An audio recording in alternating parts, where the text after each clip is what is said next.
PD వారిని వేదిక మీదకి సవినయంగా ఆహ్వానిస్తున్నాం. ఆర్ శంకర్ గారు వేదిక మీద హాజరు కావాల్సిందిగా కోరుతున్నాం.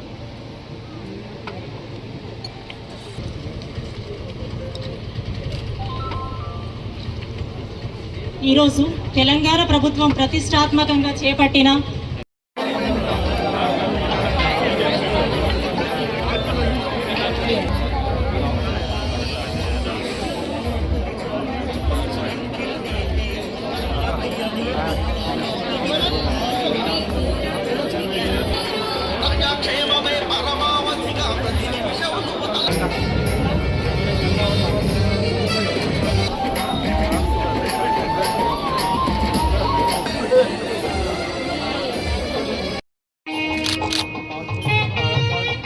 ప్రతిష్టాత్మకంగా నిరుపేదలకు శ్రీకారం చుట్టడం జరిగింది. విస్తీర్ణం కలిగినటువంటి ప్రతి పేదవాడికి ఇల్లు వారికి పడక గదితో తెలంగాణ జననీ జయకేతనం ముకోటి గొంతుగిన చేతనం జనతరాల చరిత నీరాజనం పదపదాన నీ పిల్లలు ప్రణవి జయ తెలంగాణ.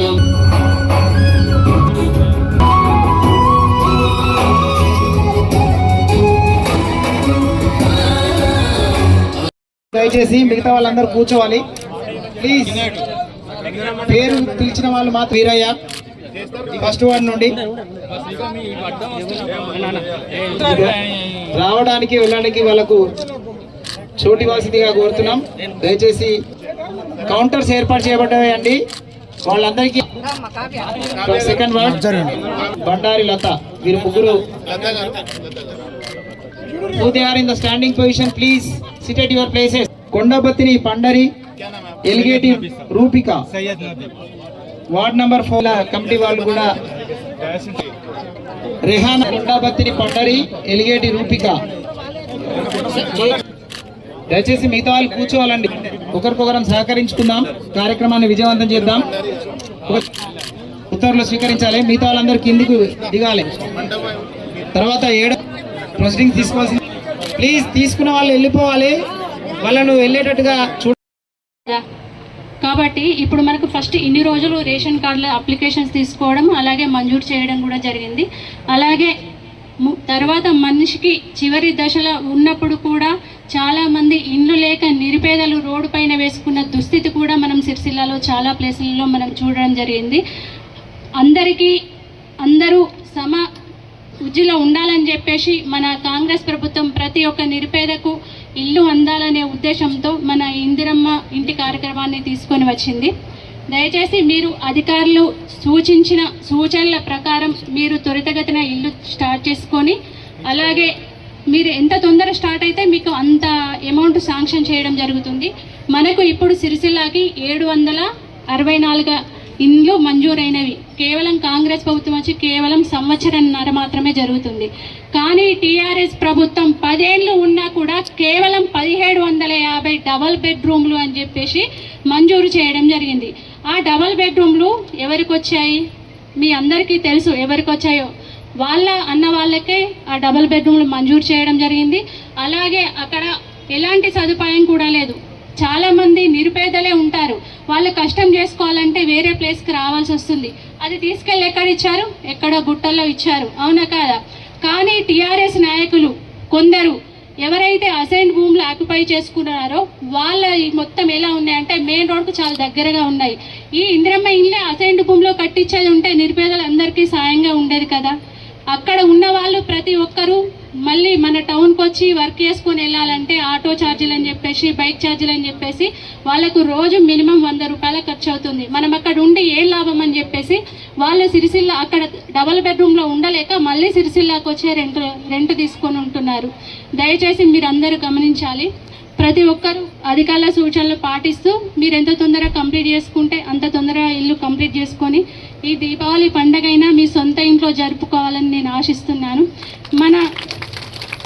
మన సిరిసిల్ల ఎక్కడ తెలంగాణలో లేని విధంగా మన సిరిసిల్ల నియోజకవర్గానికి ఈ ఇండ్లు కానీ పథకాలు కానీ మొట్టమొదట అమలు చేస్తున్న మన కలెక్టర్ గారికి, అందుకు సహకరిస్తున్న మన అన్న నియోజకవర్గ ఇన్ఛార్జ్ మహేందర్ అన్న గారికి ఇక నుండైనా పేద ప్రజలందరూ కాంగ్రెస్ ప్రభుత్వానికి రుణపడి ఉండాలని తెలుపుకుంటూ, అలాగే ముఖ్యంగా కలెక్టర్ గారికి అలాగే అన్న గారికి ప్రత్యేక కృతజ్ఞతలు తెలియజేస్తున్నాను. ఇంద్రమ్మ కమిటీ వాళ్ళు, మా హౌసింగ్ డిపార్ట్మెంట్ వాళ్ళు, మా వార్డ్ ఆఫీసర్స్ అందరూ అంతా కష్టపడి మా స్టేట్లో ఫస్ట్ అది వచ్చి మీరు ఈ మొదటి కార్యక్రమం చేస్తున్నారు. ఇంతమంది దాదాపుగా 882 మందికి మీరు ఈరోజు ఇంద్రమ్మ ఇల్లు మనం పంపిణీ చేస్తున్నాం. ఇది చాలా అంటే చాలా, నా కోసం కూడా చాలా ఆనందం. ఇది మీ అందరి కోసం కూడా ఆనందం. ఎందుకు అంటే చాలా మంది ఇక్కడ వచ్చిన వాళ్ళు ప్రజానికి రెగ్యులర్గా వస్తూ ఉంటారు, మాకు ఇల్లు లేదు. ఉన్నారా లేదా చెప్పండి, ఉన్నారు. సో మనం మీకు ఏదైనా హెల్ప్ చేయగలిగాం డైరెక్ట్లీ, అది కూడా నా కోసం పర్సనలీ కూడా చాలా ఆనందకరం విషయం. దీంతో పాటు 2-3 విషయం ఉంది మీకు చెప్పాలి. ఈ ఇంద్రమ్మ ఇల్లుకి విస్తీర్ణం 400 నుంచి 600 వరకు స్క్వేర్ ఫీట్ వరకు ఉండొచ్చు. సో దీనికి ఏదైనా డిజైన్ లేదు, కానీ ఆ డిజైన్ ఇక్కడ ఉన్నాయి. ఇది చేస్తే మీకు ఖర్చు కొంచెం తక్కువ వస్తుంది. ఈ డిజైన్ చూడండి. కానీ దీని మీద 4 స్టేజెస్ ఉన్నాయి. ఫస్ట్ స్టేజ్ ఏమంటే బేస్మెంట్ స్టేజ్ ఉంటాయి. అది చేస్తే మీకు 1 లక్ష మీ అకౌంట్లో డైరెక్ట్లీ గవర్నమెంట్ నుంచి పడతాయి. దీని తర్వాత రూఫ్ లెవెల్ వరకు పోతే కూడా లేపితే మీకు ఇంకా 1 లక్ష పోతాయి మీ అకౌంట్కి. అదేవిధంగా స్లాబ్ పెడితే మరి 2 లక్ష పోతాయి. తర్వాత లాస్ట్ స్టేజ్లో ప్లాస్టర్ లేకపోతే మరుగుదొడ్డి అవి అన్నీ చేస్తే కంప్లీట్ చేస్తే మళ్ళీ ఫైనల్గా 1 లక్ష పడతాయి. సో నా పాయింట్ ఏమంటే మీకు డైరెక్ట్లీ గవర్నమెంట్ నుంచి మీ బ్యాంక్ అకౌంట్కి డబ్బు పడతాయి. దీని మీద ఏదైనా అవినీతి లేదు, ఏమి లేదు. ఎవరు చెప్తే నేను ఇప్పిస్తా, వాళ్ళు ఇప్పిస్తారు, అది మీరు నమ్మకండి. డైరెక్ట్లీ మీకు అకౌంట్ నుంచి గవర్నమెంట్ నుంచి మీ అకౌంట్కి పడతాయి. సో ఏం లంచం ఎవరికి ఇచ్చిన అవసరం లేదు, ఎవరికి ఏం చెప్పిన అవసరం లేదు. మీరు మీ వార్డ్ ఆఫీసర్కి పట్టుకోవాలి. నా ఫోటో క్యాప్చర్ చేయండి, బేస్మెంట్ అయిన తర్వాత ఫోటో క్యాప్చర్ చేయండి, గవర్నమెంట్కి పంపండి. అంతేవరకు ఉంది. సో ఇది ఒకటి. దీని మీద సెకండ్ ఏమంటే ఇసుక గురించి చెప్పారు మహేందర్ రెడ్డి గారు. ఇసుక గవర్నమెంట్ ఉచితంగా మీ అందరికీ, కాబట్టి మీకు ప్రాబ్లం ఉండదు. మరి వార్డ్ ఆఫీసర్తో నా అది రిక్వెస్ట్ ఏమంటే మీరు దయచేసి రిక్వెషన్ కమిషనర్ గారు మీ ఫేజ్ వారీగా రిక్వెషన్ మీరు ఎంఆర్ఓ గారికి పంపండి. అక్కడ నుంచి బెనిఫిషరీకి డైరెక్ట్లీ మనం ఇండెంట్ పెడతాం. ఒక ప్రాబ్లం కూడా వాళ్ళ పైన మీరు తోసుకోండి, వాళ్ళకి భారం పెట్టకండి. మీ పైన భారం రాదు. మా ఆఫీసర్సే మొత్తం మీకు ఎంత కావాలి అది చూస్తారు. అదేవిధంగా కొంతమంది అతి పేదవాళ్ళు కూడా ఉంటారు, ఇక్కడ ఉన్నారు కదా, అతి పేదవాళ్ళు కూడా ఉన్నారు. సో ఏదైనా మీరు మహిళా గ్రూప్లో ఉంటే దయచేసి మీరు మెప్మా ద్వారా వాళ్ళకి ఫస్ట్ సీడ్ అమౌంట్ 1 లక్ష మీరు ఇప్పించగలరు. ఓకే, సో అది కూడా చేయండి. ఎవరికి మొదటిసారి పెట్టుబడి కావాలంటే దయచేసి మీరు 1 లక్ష రూపీస్ వాళ్ళకి మహిళా గ్రూప్ ద్వారా ఇప్పియండి. ఓకే, అది కూడా మీరు దయచేసి నోట్ చేయండి. అదేవిధంగా ఇప్పుడు బేస్మెంట్ లెవెల్ వరకు వచ్చింది, అది చూడండి. ఆ రోజే పోయిన వారం పొంగలెట్టి శ్రీనివాస్ రెడ్డి గారు వచ్చారు. ఈ మాట మనం డిస్కస్ చేశాం. నెక్స్ట్ విడతల్లో మీరు దయచేసి అది వాళ్ళకి కూడా వాళ్ళు టేకప్ చేస్తారు. దయచేసి కంగారు పడకండి. దీంతో పాటు ఇప్పుడు మాకు దాదాపుగా 40,000 మాకు అప్లికేషన్ ఇంద్రమ్మ ఇల్లు గురించి వచ్చింది. ఆ 40,000లో మీ 1000 మందికి సెలెక్షన్ చేయడం జరిగింది. మీరు దయచేసి పూర్తిగా కంప్లీట్ చేస్తే వెయిటింగ్ లిస్ట్లో ఉన్న వాళ్ళకి నెక్స్ట్ విడతలో అది వస్తుంది. సో దయచేసి మీరు 3-4 నెలల్లో కంప్లీట్ చేసి దివాళీ దసరా మీ ఇంటి దగ్గర జరపాలి కోరుతూ నేను సెలవు తీసుకుంటున్నాను. Thank you.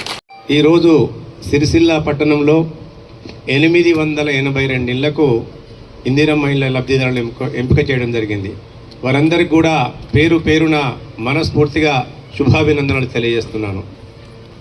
మీరందరూ కూడా 16 నెలల 18 నెలల క్రితం ఈ రాష్ట్రంలో కాంగ్రెస్ ప్రభుత్వం అధికారంలోకి వస్తే పేదవాడి కల సాకారం అవుతుంది, ఎక్కడ ప్రజాస్వామ్యయుతంగా పరిపాలన కొనసాగించబడుతుంది, పేదల కష్టాలన్నీ కూడా దళిత బడుగు బలహీన వర్గాలకు మైనారిటీలకు అండగా ఉండే పార్టీ కాంగ్రెస్ పార్టీ. కాబట్టి తల్లి సోనియా గాంధీ గారు తెలంగాణ రాష్ట్రంలో ఎవరైతే అసూలు బాసినరో ఆ అమరుల ఆశయాలు నెరవేరడానికి వారి తల్లుల గర్భశోకం యొక్క దానికి ఫలితం ఉండాలని చెప్పి మీ అందరికీ కూడా గౌరవ ముఖ్యమంత్రి యనమల రేవంత్ రెడ్డి గారికి అనేకమైన హామీలు ఇప్పించడం జరిగింది. ఇవాళ అందులో భాగంగానే 6 గ్యారంటీలను ఆ రోజు ఎన్నికల ముందు ఇవాళ మీకు ప్రకటించడం జరిగింది.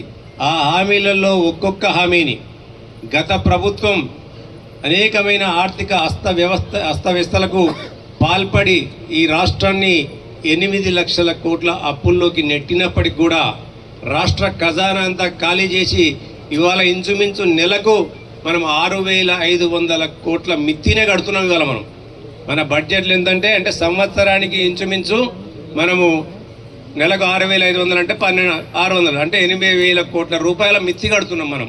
అంటే గత ప్రభుత్వం చేసిన తప్పుల వల్ల అప్పుల వల్ల మనకు వచ్చిన ముప్పిది. ఈ ముప్పును ఒక్కొక్కటిగా గట్టెక్కుతూ తెలంగాణలో ప్రజాపాలన మొదలైనప్పటి నుంచి రేవంత్ రెడ్డి గారి ఆధ్వర్యంలో ఒక్కొక్క హామీని నెరవేరుస్తూ ఇవాళ ఉచిత బస్సు ప్రయాణం ఇస్తామని చెప్పినాం. ఉచిత బస్సు ప్రయాణం ఇచ్చినామా ఇవ్వలేదా? ఇవాళ మీరందరూ కూడా ఉచిత బస్సు ప్రయాణం పోతుర్రామ్మా? పోతున్నారు కదా చాలామంది. ఇలా ఇంతమంది ఉచిత బస్సు ప్రయాణం ఇచ్చిండ్రు. దాంతోపాటు మహిళలకు అంటే ఇంటికి ఇవాళ 200 యూనిట్ల కరెంటు కూడా ఫ్రీ ఇవ్వడం జరిగింది. దాంతోపాటు 500 యూనిట్ల 500 గ్యాస్ సిలిండర్ను కూడా 500 రూపాయలకు ఇవ్వడం జరిగింది. దీంతోపాటు అనేకమైన పథకాలు, రైతు రుణమాఫీ కానివ్వండి, రైతు భరోసా కానివ్వండి, ఇవాళ మహిళా సంఘాలకు పావలా వడ్డీ పే చేయడం కానీ గత 10 సంవత్సరాల కాలంలో ఎక్కడ కూడా పావలా వడ్డీ పే చేయలే, ఆ ఊసే ఎత్తలే. ఒక సిరిసిల్ల పట్టణంలోనే సిరిసిల్ల కాన్స్టిట్యున్సీలో ఇంచుమించు 60 కోట్ల రూపాయల మహిళా సంఘాలకు వడ్డీలు బాకీ ఉన్నారు వాళ్ళు. ఆ వడ్డీలు కూడా కట్టలే. కానీ ప్రభుత్వం వచ్చిన తర్వాత పావలా వడ్డీలు కూడా ఇవ్వడం జరుగుతుంది. అలా మళ్ళీ మహిళా సంఘాలకు వడ్డీ లేని రుణాన్ని 10 లక్షల వరకు కూడా పెంచడం జరిగింది. అలా ఆరోగ్యశ్రీని కూడా 10 లక్షలకు పెంచడం జరిగింది. ఇవాళ ఒక్కొక్కటి పెంచుకుంటూ పోతూ వీటన్నింటికి ఒక్కైతే పేదవాడికి ఇల్లు అనేది ఒక కళ. జీవితంలో తప్పకుండా ఇల్లు కట్టుకోవాలని ఒక కోరిక వారికి ఉంటుంది. అందుకే కాంగ్రెస్ ప్రభుత్వం అధికారంలో ఈ రాష్ట్రాన్ని కానీ దేశాన్ని కానీ అనేక సంవత్సరాలు పరిపాలించింది. పేదవాడిని చూసింది. ఇవాళ ఇందిరాగాంధీ గారు గరీబీ హటావో అని చెప్పి కూడు గూడు గుడ్డ అని చెప్పి ఒక నినాదంతో ఈ దేశంలోని దళిత బడుగు బలహీన వర్గాలకు, హరిజనులకు, గిరిజనులకు, మైనారిటీలకు అందరికీ కూడా అన్ని రకాల సంస్కరణల పేరిట ఇలా భూ పంపిణీ కార్యక్రమం నుంచి మొదలుకుంటే ఇవాళ బ్యాంకుల జాతీయకరణ, ఇలా పనికి ఆహార పథకం, ఇవన్నీ కూడా కాంగ్రెస్ పార్టీ తీసుకొచ్చింది. ఇలా ఘనత కాంగ్రెస్ పార్టీకి దక్కింది. ఇలా పట్టణానికి వచ్చినట్టయితే, సిరిసిల్ల పట్టణానికి వచ్చినట్టయితే బీవై నగర్ నుంచి మొదలుకుంటే ఇవాళ మీకు రాజీవ్ నగర్ కూడా ఇచ్చిన ప్రతి పట్టా కూడా కాంగ్రెస్ పార్టీ ఇచ్చింది. ఇవాళ ఏ ప్రభుత్వాలు 9.5 సంవత్సరాల కాలంలో తెలంగాణ ప్రజల యొక్క ఆశలు నెరవేరుస్తాం, ఇలా వాళ్ళ కష్టాలను గట్టెక్కిన ఉత్తర ప్రగల్భాలు కొట్టి ఇలా టక్కు టమార మాటలు చెప్పి మాయ మాటలు చెప్పి ఇలా అధికారంలోకి వస్తే 9.5 సంవత్సరాల్లో ప్రజల రక్త మాంసాలను దోచుకొని తిన్నదే తప్ప దోపిడీకి పాల్పడ్డారు తప్ప ఈ ప్రాంతానికి కానీ తెలంగాణ రాష్ట్రానికి కానీ ఒరిగింది ఏమి లేదు. ఇలా కొంతమంది లాభపడవచ్చు, వాళ్ళు లాభపడితే మాకు ఎటువంటి బాధ లేదు. కానీ మా తక్కిన మెజారిటీ ప్రజలకు ఎందుకు లాభం చేకూర్చలేదని మేము అంటున్నాం. ఇలా పక్కనకి వెళ్తే తంగలపల్లికి వెళ్తే ఇలా టెక్స్టైల్ పార్క్ చూసుకుంటే ఇందిరమ్మ కాంగ్రెస్ ప్రభుత్వంలో ఇచ్చింది. ఆనాడు దివంగత ముఖ్యమంత్రి వైఎస్ రాజశేఖర రెడ్డి గారు వాళ్ళ కష్టాలు కడతీర్చాలని చెప్పి చాలా మందికి కూడా ఇలా టెక్స్టైల్ పార్కులో అనేకమైన ఇంచుమించు 2,000 పైసలకు పట్టాలు ఇచ్చి ఇండ్లు కట్టించింది. వాస్తవం కాదా అని నేను అంటున్నా. ఇవాళ డబుల్ బెడ్రూమ్ అని చెప్పి డబ్బా కొట్టింది. ఇలా ఆ డబుల్ బెడ్రూమ్లు ఎక్కడున్నాయో ఆ డబ్బాలు ఎక్కడున్నాయో వాళ్ళే చెప్పాలి. ఇలా ఆ డబుల్ బెడ్రూమ్ ఇళ్ళ కొరకు ఇలా మీరు కాళ్ళకు బల్పాలు కట్టుకొని ఇంటింటికి కౌన్సిలర్ చుట్టూ తిరుగుతుంటే ఏ విధంగా వాళ్ళు మిమ్మల్ని ఎడమార్చిందో మీ అందరూ కూడా ఒకసారి ఆకలింపు చేసుకోవాలని చెప్తున్నాం. కానీ ఈరోజు ఇందిరమ్మ పేరు మీద ఏదైతే ఇల్లు ఇస్తున్నామో ఆ ఇళ్లలో స్వచ్ఛంగా పారదర్శకత ఉంది. ఇవాళ ఇందిరమ్మ కమిటీల ద్వారా ఇలా పేదవాడికి కులం లేదు, పేదవాడికి పార్టీలు లేవు, పేదవాడికి ప్రతి ఒక్క లబ్ధి చేకూర్చాలి ప్రజల ద్వారా అని చెప్పి ఇలా పార్టీల జోలికి మేము పోలే. ఇలా ప్రజలే మాకు ముఖ్యం, వాళ్ళ యొక్క అవసరాలే మాకు ముఖ్యం అని చెప్పి మేము ఇలా ప్రతి కార్యక్రమాన్ని కూడా చేపడుతున్నాం. ఇలా అందుకే పార్టీలను చూడలే. ఈయన బీజేపీ పార్టీ, ఈయన కాంగ్రెస్ పార్టీ, ఈయన బీఆర్ఎస్ పార్టీ అని మేము చూడలే. ఈ కుటుంబం ఆ పార్టీ కోటేస్తుందా, ఈ పార్టీ కోటేస్తారా అనేది మా నాయకులకైతే తెలుస్తుంది అక్కడ వాటిల్లో. కానీ మేము వాళ్ళకి ఎక్కడ కూడా చూడలే మేము. ఎందుకంటే మాకు కావాల్సింది పేదవాడి ఆకలి తీరాలి, పేదవాడి కోరిక తీరాలి, పేదవాడి కష్టం కట్టెక్కాలనేది కాంగ్రెస్ పార్టీ యొక్క లక్ష్యం. కాబట్టి ఇవాళ పారదర్శకంగా ఇవన్నీ కూడా నిర్మించినాం. దానికి కారకులు మా ఇందిరమ్మ కమిటీ సభ్యులతో పాటు ఈ స్టేజ్ పైన ఉన్న ప్రతి అధికారి కూడా కష్టపడ్డాడు. ఇవాళ అందులో కొన్ని ఒడిదుడుకులు జరగవచ్చు. మనిషి అన్నాక తప్పకుండా కొన్ని అక్కడో ఇక్కడో కొన్ని పొరపాట్లు జరుగుతుంటాయి. కానీ ఇది అంతం కాదు. ఇందిరమ్మ ఇండ్ల పంపిణీది అంతం కాదు, ఆరంభం మాత్రమే. కాంగ్రెస్ పార్టీ లక్ష్యం ఈ రాష్ట్రంలో ప్రతి పేదవాడికి ఇంటి కళ సాకారం కావాలని చెప్పి ఈ రాష్ట్రంలో రాబోయే కాలంలో ఇంకా 20 లక్షల ఇండ్లు ఇవ్వడానికి సిద్ధంగా ఉందని చెప్పి కూడా మీ అందరికి తెలియజేస్తుంది. ఇవాళ కొంతమందికి ఈరోజు కేవలం స్థలం ఉన్న వాళ్ళకే ఇండ్లు వచ్చి ఉండొచ్చు, స్థలం లేని వాళ్ళు మా సంగతి ఏందని అడుగుతారు ఇవాళ. కాబట్టి ఇంకా 3వ విడత ఉన్నది ఇవాళ. ఆ 3వ విడతల స్థలము లేని నిరుపేదలను కూడా తీసుకొని వాళ్ళని ఏ విధంగా మేము ఒక ఇంటి వాళ్ళని చేయాలనే ఒక ఆలోచన కూడా కాంగ్రెస్ పార్టీకి, కాంగ్రెస్ ప్రభుత్వానికి, జిల్లా కలెక్టర్ గారికి కూడా ఉంది. ఇక్కడ ఈ యంత్రాంగం అంతా కూడా మీ కొరకు కష్టపడుతుంది. వాళ్ళ ఎవరో కాదు, వాళ్ళు ఇక్కడ ఉంటారు 2 ఏళ్ళలో 3 ఏళ్ళలో ఇక్కడ నౌకరు చేసుకొని వెళ్ళిపోతారు. కానీ పారదర్శకంగా ప్రజల కొరకు మేము పనిచేయాలి. గత ప్రభుత్వంలో ఏవైతే అపవాదులు వచ్చినాయో ఆ అపవాదులను అన్నింటినీ కూడా మేము కడతీర్చాలి. ఇలా ప్రభుత్వం అంటే ప్రజల కొరకు పనిచేస్తుంది. ప్రభుత్వం అంటే ఇలా ఎవరికైతే అవసరాలు ఉంటాయో ఆ అవసరాలను నెరవేర్చే దిశగా పనిచేస్తూనే వాళ్ళందరూ కూడా ఇలా పనిచేస్తుంది. ఇవాళ గత ప్రభుత్వం దివంగత ముఖ్యమంత్రి వైఎస్ రాజశేఖర రెడ్డి గారు ఉన్నప్పుడు ఈ ప్రాంతంలో సిరిసిల్ల పట్టణంలో ఆకలి చావులు జరుగుతుంటే అంత్యోదయ కార్డులు ఈ రాష్ట్రంలో ఎక్కడ లేని విధంగా 12-13 వేల అంత్యోదయ కార్డులు ఇచ్చిన ఘనత గత కాంగ్రెస్ ప్రభుత్వానికి ఉన్నట్టయితే ఇలా తెలంగాణను బాగుపరుస్తాం, తెలంగాణ బతుకులను మేము ఉద్ధరిస్తాం, తెలంగాణకి ఇచ్చేస్తాం, అజ్జేస్తాం, బంగారు తెలంగాణ చేస్తామని చెప్పిన వ్యక్తులు ఈ సిరిసిల్ల పట్టణానికి రాగానే ఇంచుమించు 7,000 నుంచి 8,000 అంత్యోదయ కార్డులను తీసేసింది. వాస్తవం కాదా అని నేను అడుగుతున్న వాళ్ళ. ఆ రోజు రేషన్ కార్డులను తీసేసిండ్రు, బియ్యాన్ని తీసేసిండ్రు. 10-12 సంవత్సరాల నుంచి ఎక్కడ రేషన్ కార్డులు వచ్చిన పాపాన పోలేదు. కానీ ఈ ప్రభుత్వంలో అధికారంలోకి రాగానే ఇచ్చిన పాట ప్రకారం మళ్ళీ ప్రతి ఒక్కరు కూడా రేషన్ కార్డు వేసే దిశగా చర్యలు తీసుకున్నాం. ఇవాళ మన ఇళ్లలో కొత్త పిల్లలు పుడతారు, కొత్త పిల్లలు పుడితే రేషన్ కార్డుల వల్ల పేర్లు లేవు. కానీ ఆల్రెడీ ఆ పాత రేషన్ కార్డులలో కొత్త పిల్లల యొక్క పేర్లను ఎక్కించే ప్రక్రియ స్టార్ట్ అయింది.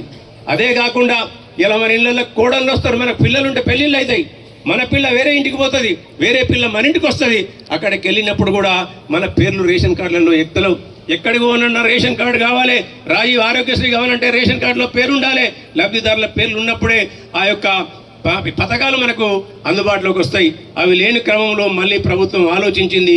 అందుకే కొత్త రేషన్ కార్డులను కూడా త్వరలోనే ఇవ్వబోతుంది.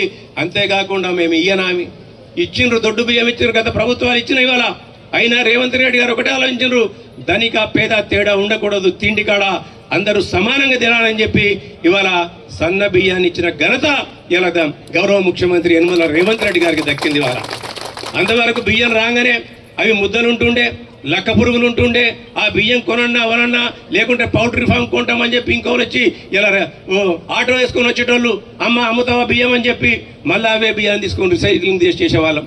కానీ ఇవాళ బియ్యం అంటే అందరు అపురూపంగా చూస్తుండ్రు. ఇలా తల్లులందరూ కూడా గౌరవ ముఖ్యమంత్రి యనమల రేవంత్ రెడ్డి గారు ఏదైతే ప్రజాపాలనలో ఒక సంక్షేమ పథకాన్ని తీసుకున్నారో దాంతో అందరూ కూడా ఆనందంగా ఉన్నారు. ఈ విధంగా ఈ ప్రభుత్వం ప్రజల పక్షాన, ముఖ్యంగా మహిళల పక్షాన నిలబడ్డది. ఇవాళ 1 కోటి మంది మహిళలను కోటీశ్వరులు చేయాలనే ఏకైక లక్ష్యంతో ఏ పథకం చేపట్టినా ఇలా గౌరవ ముఖ్యమంత్రి యనమల రేవంత్ రెడ్డి గారు ఇవాళ మహిళా సాధికారత ప్రయాణం చేస్తుండ్రు. ఇవాళ మహిళలు ఎక్కడ ఊహించాలి మీరు ఎప్పుడు కూడా మహిళలకు బస్సులు ఇచ్చినవి. ఇలా గౌరవ కలెక్టర్ గారు ఇలా మహిళలకు బస్సులతో పాటు రేపు ఎల్లుండో గంభరావుపేటలో మహిళలకు ఒక పెట్రోల్ బంకును కూడా ఇవ్వబోతుంది, వాళ్ళ ధరలో నడవాలని చెప్పి. వాళ్ళ అంతేకాదు ముస్తాబాద్లో మహిళలతో రైస్ మిల్లు నడిపేయాలని చెప్పి ఒక రైస్ మిల్లు కూడా రేపు ఎల్లుండో వాళ్ళు శంకుస్థాపన చేయబోతుండ్రు. ఇలా మహిళలు బాగుంటే, మహిళా కుటుంబాలు బాగుంటే ఈ కుటుంబాలు బాగుంటాయి, పిల్లలు బాగుంటారు, పిల్లల చదువు సంధ్యల పైన వాళ్ళు ఆరోగ్యం చేస్తారు. ఇలా బస్సులో ఉచిత ప్రయాణం చేస్తే మహిళా తల్లులు మా అక్క చెల్లెళ్లకు తప్పకుండా నెలకు ఒక 100-200 ఆదాయం ఉంటాయి. అదే మాదిరిగా 200 యూనిట్ల కరెంటు ఫ్రీ వచ్చినందుకు కరెంటు బిల్లులు కూడా అన్నలు తమ్ముళ్ళు వచ్చి మీ చేతుల్లోనే పైసలు పెడతారు, మీరే కరెంటు బిల్లు కడతారు. కాబట్టి ఆ 200-300 మీకు మిగిలింటాయి. గ్యాస్ మీదనైతే 2 నెలలు కూడా గ్యాస్ బండ వాడినా కానీ అవి ఒక 500-600 మీద మిగిలింటాయి. ఆ 1000-1200 మిగిలితే మీరైతే దుబారా చేయం, మేము పక్కా చేస్తాం. దుబారా తీసుకుపోయి ఎక్కడ బార్ షాప్ ఉందా, ఎక్కడ వైన్ షాప్ ఉందా అని చెప్పి నిలబడి కొనుక్కొని మేము కథం చేస్తాం. కానీ మీరు చేయరు, అవునా కదమ్మా? తప్పకుండా మీరు మీ పిల్లల చదువులకు, మీ పిల్లల బట్టలకు, మీ పిల్లలకు ఆడపిల్లుంటే ఇలా పిసరెత్తో గుంజెత్తో కొని ఇలా చెవుల కమ్మలో గిమ్మలో చేయాలని మీరు ఆలోచిస్తారు. అంటే కుటుంబం బాగుపడాలని మీ ప్రయత్నం చేస్తుంటారు. ఇలా అందుకే ప్రతి సమస్య కూడా, ప్రతి వ్యవస్థలో, ప్రతి అంగుళంలో కూడా మహిళలు సాధికారత వైపు ఇలా ప్రయాణం చేయాలని చెప్పి గౌరవ ముఖ్యమంత్రి యనమల రేవంత్ రెడ్డి గారు ఇలా ప్రయత్నం చేస్తుండే. ఇలా మహిళల అభివృద్ధి కాంగ్రెస్ పార్టీయే ఇలా లోకల్ బాడీలో రిజర్వేషన్ ఇచ్చింది. దివంగత ప్రధానమంత్రి రాజీవ్ గాంధీ గారు తీసుకొచ్చిండ్రు 33% రిజర్వేషన్. దాంతోపాటు బీసీలకు కూడా రిజర్వేషన్ తీసుకురావాలని చెప్పి ఎక్కడ లేని విధంగా ఈ దేశానికే ఆదర్శంగా గౌరవ ముఖ్యమంత్రి యనమల రేవంత్ రెడ్డి గారు బీసీ కులగలను చేపట్టి ఈ దేశానికే ఆదర్శంగా నిలబడి రాబోయే స్థానిక సంస్థ ఎన్నికల్లో 42% రిజర్వేషన్లు ఇవ్వాలని చెప్పి చట్టబద్ధత కల్పించాలని చెప్పి ఇలా పార్లమెంటు వరకు ఇలా పంపించిన ఘనత గౌరవ ముఖ్యమంత్రి యనమల రేవంత్ రెడ్డి గారికి జరిగింది. కానీ కొంతమంది ఇలా బంగారు తెలంగాణ అని చెప్పి బాధకాలు చెప్పిన మహానుభావులందరూ కూడా ఇవాళ వాళ్ళ కళ్ళు ఓర్స్తలేవు. ఇవాళ అరే మేము చేయలేదంతా కూడా ఇంత అప్పుల కుప్పలో నెట్టినప్పటికి కూడా ఈ రాష్ట్రాన్ని అవకతవకలకు పాల్పడజేసి మేము దాచుకున్నప్పటికీ కూడా ఈ ప్రభుత్వం ఈ విధంగా అభివృద్ధిని సంక్షేమాన్ని ఈ విధంగా ఎందుకు తీసుకుపోతుందని చెప్పి వాళ్ళు ఆలోచనలో పడ్డారు. ఇవాళ ఏదైతే ఆ రోజు యువకులు ఆత్మ బలిదానాలు చేసినరో వాళ్ళ ఆశయాలు నెరవేరాలని చెప్పి నిరుద్యోగులకు ఉద్యోగాలు రావని చెప్పి చెప్పినరో ఇలా గౌరవ ముఖ్యమంత్రి యనమల రేవంత్ రెడ్డి గారు ఈ అధికారంలోకి వచ్చినాక 10 నెలల కాలంలోనే అందరి ముఖాల మీద గుద్దినట్టు ఆ రోజు వాళ్ళ ఇంట్లో 4గురికే ఉద్యోగాలు వచ్చినాయి. కానీ గౌరవ ముఖ్యమంత్రి గారు 57,000 మందికి ప్రభుత్వ ఉద్యోగాలు ఇచ్చిండు. అంతేకాదు డిఎస్సి నిర్వహించి రిటైర్మెంటే తప్ప రిక్రూట్మెంట్ లేకుండా ఆ ప్రభుత్వంలో డిఎస్సి నిర్వహించి 11,000 మందికి ఇచ్చిండు. ఇవాళ ఎప్పుడు చూసినా కురువుల పండుగ జరుగుతూనే ఉంది, ఆ జాతర జరుగుతూనే ఉంది. ఇవాళ ఇంత అస్తవ్యస్తంగా ఆర్థిక వ్యవస్థ ఉన్నప్పటికీ కూడా రాష్ట్ర ఆర్థిక వ్యవస్థ ముఖ్యమంత్రి గారు ఎనలేని దీక్షతోని ఆయన ఒక మాట చెప్పిండు మొన్న. ఆర్థిక వ్యవస్థను ఉన్నది ఉన్నట్టుగా ఈ తెలంగాణ ప్రజలు అర్థం చేసుకోవాలి అని చెప్పి ఉన్నది ఉన్నట్టు చెప్తే ఈ సన్యాసులు మాట్లాడతారు ఇలా దివాలా తీసిందని చెప్తారని చెప్పి. నువ్వు తీయించిందే దివాలా. ఇవాళ ఎవరైతే రిటైర్మెంట్ వాళ్ళకి రావాల్సిన బెనిఫిట్స్ ఉన్నాయో వాళ్ళకి ఇవ్వాలి బాధ్యత. వాళ్ళు 6 కాలం కష్టపడ్డారు, 6 నిమిషాలు కష్టపడ్డారు, చెమటొచ్చిండ్రు, వాళ్ళ కుటుంబాల కొరకు వాళ్ళు త్యాగం చేసినారు. ఇలా రిటైర్మెంట్ అయినప్పుడు వాళ్ళకు రావాల్సిన బెనిఫిట్స్ రావాలి, తప్పకుండా ఇవ్వాల్సిన బాధ్యత కూడా ప్రభుత్వం పైన ఉంది, అది ఈ సమాజం పైన కూడా ఉంది. కానీ ఆర్థిక పరిస్థితిని దృష్టిలో పెట్టుకొని వాళ్ళని ఆయన చెప్పుతుంటే ఈ సన్యాసులు ఏం మాట్లాడతారు? ఆర్థిక పరిస్థితులు బాగాలేదని చెప్తే కూడా అప్పు పుట్టిస్తాడా అంటే, నువ్వు అప్పు చేసి పప్పు కూడా తినొచ్చు, కానీ మేము అప్పు చేసి పప్పు కూడా తినదలుచుకోలే. ఏదైతే ఉందో వాస్తవాలన్నీ కూడా ప్రజలకు వివరించాలి, ప్రజలతో మమేకమై ఉండాలి, ప్రజలతోనే కలిసి ఉండాలని చెప్పే ఒక ఆలోచన ఈ ప్రజాప్రభుత్వం అనేది, ప్రజా పరిపాలనది. అంతే తప్ప వేరే ఉద్దేశం కాదు ఇవాళ. ఎందుకంటే ఇక్కడ అధికారంలో ఉన్న వాళ్ళు కూడా మీ బిడ్డలే, మీరు ఎన్నుకోబడ్డ బిడ్డలే, మీతో ఉండవాళ్లే, రేపు పొద్దుగల మీతో కలిసి పోయేవాళ్లే. పోయినప్పుడు కూడా అందరం కూడా కదే వాగొడ్డుకో ఎక్కడికో పోయేవాళ్ళమే. అంతే తప్ప ఇలా వాస్తవాలకు దగ్గర లేకుండా ఆశల పల్లెకల్లో ఇలా ఊరేగించి ఆశలన్నింటినీ కూడా అడియాశలు చేసే దిశగా ఈ కాంగ్రెస్ ప్రభుత్వం పనిచేయదు. ఇవాళ కాంగ్రెస్ పార్టీ అంటేనే దళిత బడుగు బలహీన వర్గాలకు మైనారిటీలకు అండగా ఉండే పార్టీ, వాస్తవాలకు దగ్గరగా ఉండే పార్టీ, ప్రభుత్వ ఆస్థానాలను కాపాడే పార్టీ. అలా ఈ ప్రాంతాన్ని మీరు చూసింది. అలా పంచభూతాలలో ఏ భూతాన్ని కూడా వదిలిపెట్టకుండా దోచుకున్నారు. ఇవాళ నీళ్ళను దోషిండ్రు, చెట్లను దోషిండ్రు, ఇసుకను దోషిండ్రు, చెట్టును గుట్టను పుట్టను తేనె తుట్టెను ఇలా దేన్ని కూడా వదిలిపెట్టుకుంటా దోసుకుంటా పోయినరు. ఇవాళ ఇక్కడ ఉన్న నాయకులు అందరూ కూడా కలెక్టర్ గారు వచ్చిండ్రు. ఇలా అసైన్మెంట్ భూములు ప్రభుత్వం అంటే ప్రజల యొక్క ఆస్తికి ఒక కాపలాదారు మాత్రమే. కానీ వీళ్ళు అనుకున్నారు ప్రభుత్వంలోకి రాగానే ప్రభుత్వం అంటే మాది, మేమంటేనే ప్రభుత్వం, అధికారులు అంటే మాకు బాండేలు లేబర్ అనుకున్నారు. ఇలా అధికారులందరినీ కూడా చెప్పు చేతుల్లో పెట్టుకొని వాళ్ళ అవసరాలకు ఇలా ఎట్లా వాడుకున్నారో మీ అందరు కూడా చూసినారు. ఇలా ఒక్కొక్క భూమి 100,000 ఎకరాలు పేదవాడికి చెందాల్సిన భూమిని ఇలా అధికార పార్టీ నాయకులు ఏ విధంగా కబ్జాలు చేసినారో మీ అందరు కూడా చూసినారు. కలెక్టర్ గారు వచ్చి ఆ భూమి పేదలది, పేదలకు చెందాలి, మేము మా బాధ్యత అది, మేము ఈ బాధ్యత నిర్వహిస్తున్నందుకు ప్రభుత్వ ఆస్తిని కాపాడాలని చెప్పి చేస్తే ఆయన మీద లేనిపోని అభావాలు, దానికి సహకరిస్తున్న అధికారుల మీద లేనిపోని అభండాలు. ఇలా అధికారులకు పార్టీలు ఎందుకుంటాయి? ప్రభుత్వ బాధ్యతను వాళ్ళు నెరవేరుస్తుంటారు, ప్రభుత్వం యొక్క సూచనలు వాళ్ళు నెరవేరుస్తుంటారు. అంతే తప్ప మీ మాదిరిగా ఇవాళ అధికారం అంటే మాదే, మేమంటేనే అధికారం అనే ఒక సిద్ధాంతం కొద్ది కాంగ్రెస్ పార్టీ పనిచేయదు. ఇవాళ కలెక్టర్ గారు ఇక్కడ బిడ్డ కాదు, ఈ ప్రాంతంతో ఆయనకు సంబంధం లేదు. 2 ఏళ్ళు అందరి మా దగ్గరకు వచ్చి పని చేసిపోతాడు. ఆయన కూడా 2వ ఏళ్ళు కాగానే నువ్వు ఉండమన్నా ఆయన ఉంచరు, ప్రభుత్వం తీసేస్తుంది. మళ్ళా నచ్చితే మళ్ళీ తీసుకొచ్చి పెడుతుంది కావచ్చు. కానీ మీ యొక్క చేసే అకృత్యాలకు, అవినీతి అరాచకాలకు ఇలా అడ్డుకట్ట పడుతుందని చెప్పి అధికార యంత్రాంగం మీకు సహకరించలే అని చెప్పి ఇలా చిలువలు వలవలుగా చేర్చి ఇవాళ లేనిపోని అభాండాలు చేసే విధంగా ఉంది. ఇవాళ ఇటువంటి వాటి ప్రజలందరూ కూడా గమనించాలి. దళిత ఎక్కడ లేదు ఇలా, ఈ రాష్ట్రంలో ఎక్కడ కూడా ఇట్లా జరగలే, ఇళ్ళ పంపిణీ కార్యక్రమం జరగలే.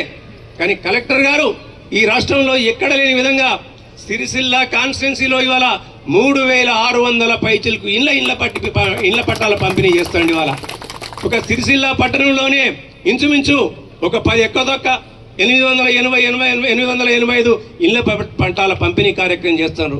ఇలా మిమ్మల్ని అడుగుతున్నా, ఏ ఒక్కరికైనా మీరు చిల్లిగా ఇచ్చిండ్రా నేను అడుగుతున్నా. ఇవాళ మిమ్మల్ని వచ్చేవాళ్ళని పైసలు అడిగి రామా? అడగలేదు కదా. మరి గతంలో మీరు ఏ విధంగా తిరిగినారో మీరు ఒకసారి ఆలోచించుకోండి. ఇవాళ అది కాంగ్రెస్ పార్టీ పారదర్శకత అంటే అది. ఆ విధంగా పని చేయాలి తప్ప ఇలా పైసలు ఇస్తే పని చేస్తాం, నాకేమిస్తావు, నీ ఇంటికి వస్తే ఏం చేస్తావు, నీ ఇంటికి వస్తే ఏమిస్తావు, నా ఇంటికి వస్తే ఏం చేస్తావు అనే చందంగా కాంగ్రెస్ పార్టీ నాయకులు కానీ కాంగ్రెస్ పార్టీ కార్యకర్తలు కానీ ఉండరని చెప్పి మీ అందరు కూడా తెలియజేస్తున్నాను. ఇవాళ ఒక్కసారి మీరు ఆకలింపు చేసుకోవాలి. మళ్ళీ 10 సంవత్సరాల క్రితం ఏ విధంగానైతే కాంగ్రెస్ పార్టీ ఇలా ఊరూరా ఇందిరమ్మ ఇండ్లున్నాయో మళ్ళీ ఇవాళ ప్రతి ఊరూరా ఇందిరమ్మ ఇళ్ళని తీసుకొస్తుంది. ప్రతి ఒక్కరికి కూడా సన్న బియ్యం ఇస్తుంది. ఇలా రేపో ఎల్లుండో మళ్ళీ కూడా మొదలవుతుంది. ఇలా మొన్నటిదాకా ప్రభుత్వ ఉద్యోగాలు ఇచ్చినట్టు ప్రభుత్వాలు ఉద్యోగాలు అందరికి ఇవ్వలేవు. ఇవాళ కొంతమందికే ఇవ్వగలుగుతుంది, అందరికి ఇవ్వలేదు. కాబట్టి ప్రతి ఒక్కరు కూడా వారి కాళ్ళపైన వాళ్ళు నిలబడాలి, వాళ్ళకు వచ్చిన వృత్తులను వాళ్ళు చేసుకోవాలి. ఇవాళ వాళ్ళ ఇంటికి సన్నీళ్లకు వేన్నీళ్లుగా తోడు ఉండాలని చెప్పి రాజీవ్ యువ వికాస్ అనే పథకాన్ని తీసుకొచ్చింది. అలా ఆ రాజీవ్ యువ వికాస్ పథకం ద్వారా ఎవరెవరు అన్న చెల్లెళ్ళకు కానీ అక్క తమ్ముళ్ళకు కానీ వాళ్ళ అవసరాలు వాళ్ళ వృత్తులను ఇలా మరింతగా బలోపేతం చేసుకోవడానికి ఆ రాజీవ్ యువశక్తి పథకం ద్వారా 50,000 నుంచి 4 లక్షల రూపాయల వరకు కూడా ఇవాళ మీ అందరు కూడా పంపిణీ చేయడం జరుగుతుంది. ఇవాళ దయచేసి దాన్ని కూడా మీరందరూ కూడా సద్వినియోగం చేసుకోండి. ఎక్కడికైనా పోయి నాయకుల దగ్గరికి పోయి మీరందరూ కూడా ఎవరైతే కావాలనుకున్నారో అధికారుల దగ్గరికి పోయి నాయకుల దగ్గరికి పోయి అన్న నేనేమైనా ఇస్తా నువ్వు నాకు చేయాలని చెప్పి మాత్రం దయచేసి అడగకండి. ఎందుకంటే అది మీ హక్కు. మీకు హక్కుకు ప్రభుత్వం బాధ్యత, అది మీ హక్కును మీరు అడగడంలో తప్పు లేదు. కానీ ఎక్కడైనా తప్పు జరిగితే ఇలా నిలదీసే బాధ్యత కూడా మీ పైనే ఉందని చెప్పి కూడా మీ అందరికి కూడా తెలియజేస్తూ ఈ యొక్క బృహత్తరమైన కార్యక్రమం పేదవాడి ఇంటిని సాకారం చేయాలనే ఒక కార్యక్రమం ఏదైతే యనుమల రేవంత్ రెడ్డి గారు తీసుకున్నారో, కాంగ్రెస్ ప్రభుత్వం తీసుకున్నారో, దాన్ని మన జిల్లాలో ఎంతో కార్యదీక్షతతో అధికారులందరినీ కూడా 24 గంటలు పని చేయించి ఎన్ని కష్టాలకైనా వచ్చి పారదర్శకంగా ఇలా మీ ముందుకు తీసుకొచ్చిన కలెక్టర్ గారికి, యనుమల రేవంత్ రెడ్డి గారి కాంగ్రెస్ ప్రభుత్వానికి అందరికి కూడా కృతజ్ఞతలు చేస్తున్నాను. దానికి ముందు చిన్న సార్ చూస్తున్నాను, ఎందుకంటే అందరికి ఆకలి అవుతుంది. ఇసుక ఇల్లు కట్టుకోవాలంటే ఇసుక కావాలి. ఇక దాని మీద మన వలువులందరూ కూడా వలువలు చెలువు, ఎందుకంటే ఇసుకాసురులు ఉన్నారు ఈ ప్రాంతంలో. ఆ ఇసుకాసురులన్నీ కూడా ఈడ ఒక కార్టెల్ అంటే ఒక గ్యాంగ్ ఉంటుంది, ఇసుక దొంగల గ్యాంగ్. ఆ ఇసుక దొంగల గ్యాంగ్ చేస్తున్న పన్నాగం ఇదంతా. ఈ ప్రాంతంలో ఇసుకను ఒక 10 సంవత్సరాలకు సరిపడా ఇసుకను ఆల్రెడీ దోసుకుపోయిన. దీని మీద కొన్ని చెక్ డ్యాములు కట్టినరు. ఆ చెక్ డ్యాములలో ఇప్పుడు నీళ్లు నిలవాలి. ఆ చెక్ డ్యాముల కింద ఎక్కడ కూడా బేస్మెంట్ చక్కగా లేదు. ఇసుకనేమో దోసుకపోయారు 10 సంవత్సరాల ముందుకు సరబడా. ఆ చెక్ డ్యాములు నిలబడాలంటే దాని మీద కోట్ల రూపాయలు పెట్టి, ఇంచుమించు 100 కోట్ల రూపాయలు పెట్టి చెక్ డ్యాములు కట్టిండ్రు. అలా ఆ చెక్ డ్యాములు నిలుపుకోవాలి, అది మన సొమ్మే.